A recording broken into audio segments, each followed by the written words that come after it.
and thank you everybody. Mostly you guys, thanks for coming out. This is the people's office, this is for you guys. We want you guys to feel welcome here. We want you guys to come in. But I do want to take a quick moment and introduce some of the staff that's going to be working in the district office. I don't know where they are. A lot of them are dealing with the logistics of this morning. But we have Jen Versace, who's going to be in the front when you come in, saying hi to everybody, answering the phones, also helping with the district scheduling if anybody has anything that they want. I know a couple of people have said things today that are on the radar. Please get in touch with Jen when we have a phone. And then we have Nick DeGregorio, who you probably saw in the parking lot, who is one of our casework constituency specialists, and he is helping us today just with logistics. And then we're also pleased to welcome on board today, starting today, Shala. Yay, Shala!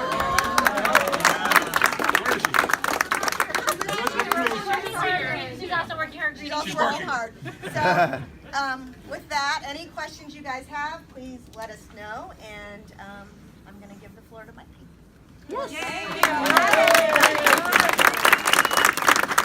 Thank you all so much for coming out. I apologize at the early hour. I have to get back to DC. I'm a little nervous about it because if you've ever spent any time in the winter in DC, the town does not handle snow very well, and so we will see how they're operating. But votes are still on. Congress is still fighting hard to get the government open again, and that's what I've got to get down south to do.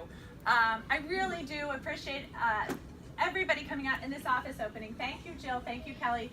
They have done what we call in the Navy yeoman's work to get this office up and running. I'm not sure if you saw the video that we put out just about a month ago, I think.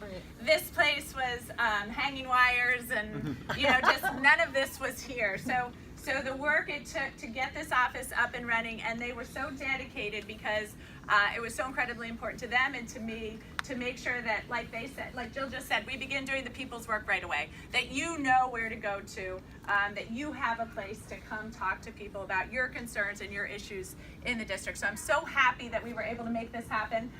We still have to get a lot of stuff from the Government Services Agency with respect to internet and phones and this. It's all, there are many, many requirements, I'm sure, surprising no one here with the government.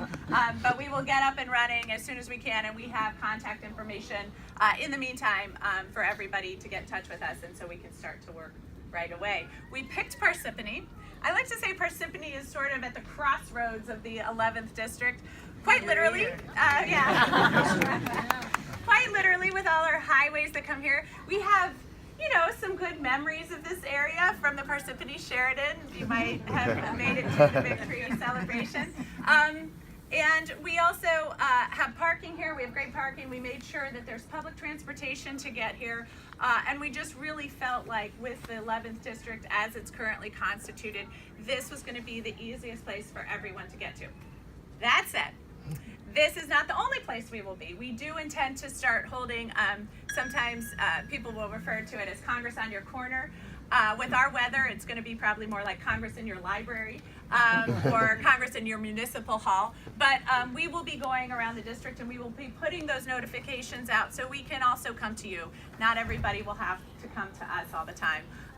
And to really try to push constituent services and make sure that people are aware of just what it is that your congressperson can do to you with respect to Social Security and service academies and you name it. So we will be pushing that out to people throughout the district so we can get in touch.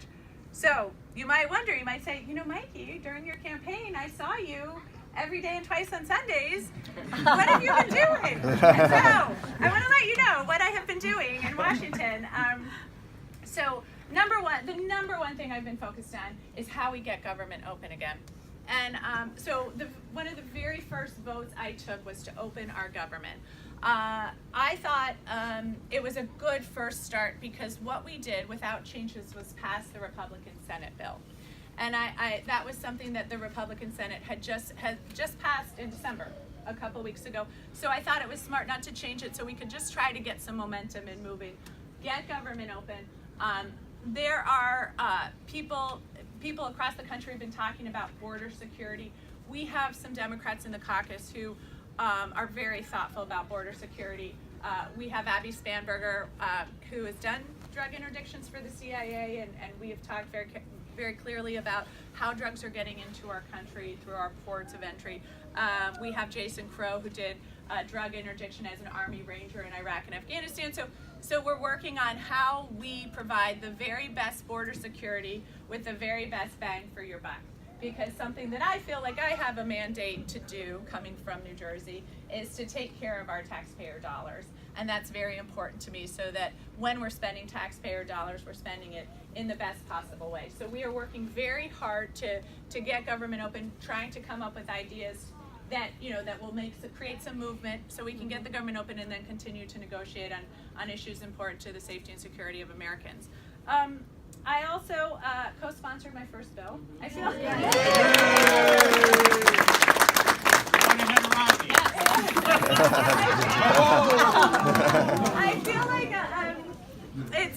it's funny being a freshman in Congress. I feel like I'm in my first day of kindergarten. I co-sponsored my first bill, but it was a great one. It was really.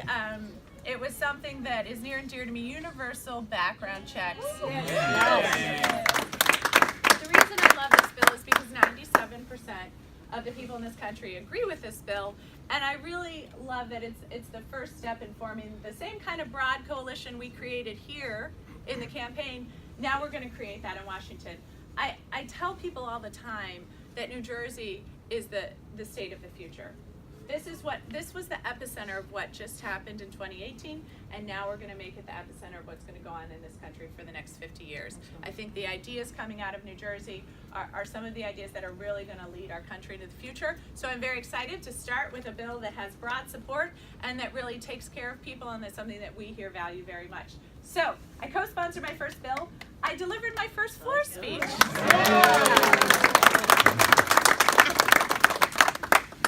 I don't want to brag, you guys might have caught that on C-SPAN. But I took the opportunity to remind people how critical it is that we get the government open again vis-a-vis our transportation and our transportation issues and needs, and pointed out that we've got to get this first step. We were working to get a transportation bill to get that part of government open again, and that's the first step because we've desperately got to move on to the second step, which is the Gateway Tunnel project. Yeah. So you guys might know Jackie Burns, my comms director. So Jackie Burns, I think one of the proudest moments of her career was when I was called relentlessly on message, as Jackie Burns is somebody that wants us to always be relentlessly. Well, I can assure you that when it comes to the Gateway Tunnel project, I have been relentlessly on message to the point where I was in a meeting of the New Dems, which is one of the largest caucuses in our caucus right now. The New Dems conference is 92 strong right now. And I was there, and a woman stood up and said, transportation and infrastructure is so important to us because people like Mikie Sherrill ran on the Gateway Tunnel project. And I was like, yes, I did. And I even was at a group to talk about pharmaceuticals and how important it is we get prices down while also investing in our companies and our great jobs here in New Jersey. And I was saying, if we're really going to grow our great jobs here, we've got to get the great Gateway Tunnel funded. And everyone sort of ended the conversation by, we're really going to push for this Gateway Tunnel. Perfect. So we are working hard on that.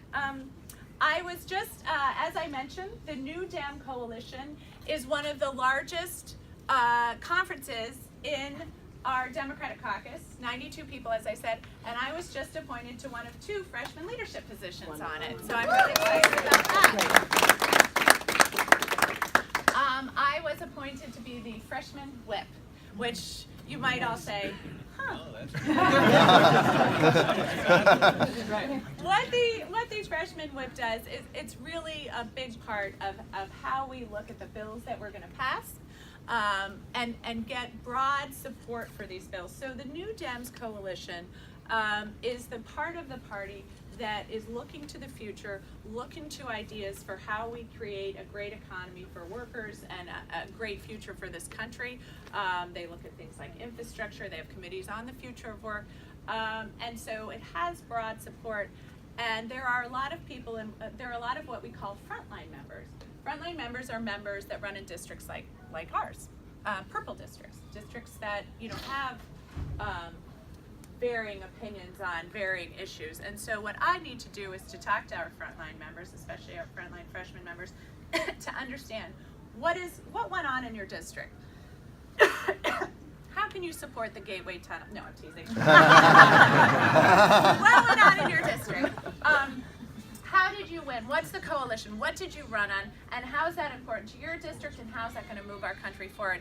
And what should we be looking at when we're looking at these bills? Are there any things in this bill that are going to hurt your district or aren't good for moving our country forward? And so those are the kinds of things that I'll be doing. Oh, thank you. I'll be in the leadership meetings. I've already been in the leadership meetings for the New Dems conference, and I think this could be a good platform for us to really use what we've learned here in New Jersey, again, about forming broad coalitions, about how we move this country into the future, and start to get the rest of the Democratic caucus on board. I'm very excited about that. And then I announced the date for our first town hall, which will be next Tuesday, coming right up. So that's going to be really exciting. Hopefully y'all can make it. We got as big a space as we could. I believe it'll hold about 400 people. And we want to make it fair, so it's first come, first seated. So we'll try to get everyone in there, and but if for some reason you're not there, this is the first of many. This is just something we'll be continuing to do. I wanted to get out here today to spend, because I had promised that one of the first things I would do is to have a Monday with Mikie. So I wanted to make sure that I got here and said hi to everybody, but we will continue to do this as well. I want to make sure that I'm as accessible as possible, and so we'll continue to get the word out and the issues out that I'm working on in Washington, so you can weigh in on those as well. So thank you all so much for coming this morning. I really appreciate it. Thank you for your support, your ideas, your help. Like I said, the #1 priority now is to get our government open again, and then we can move forward on a lot of the other great issues that we have here in New Jersey. So thank you so much. I really appreciate it.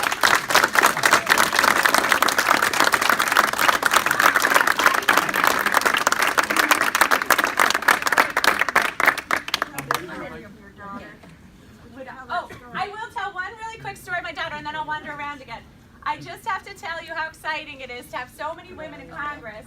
And we were at a meeting, and it was for families as well. And one of my friends, Katie Hill, told me that her 6 or 7-year-old daughter went up to my daughter and said, "My mom's a member of Congress." And my 6-year-old looked her right in the eye and said, "So's mine."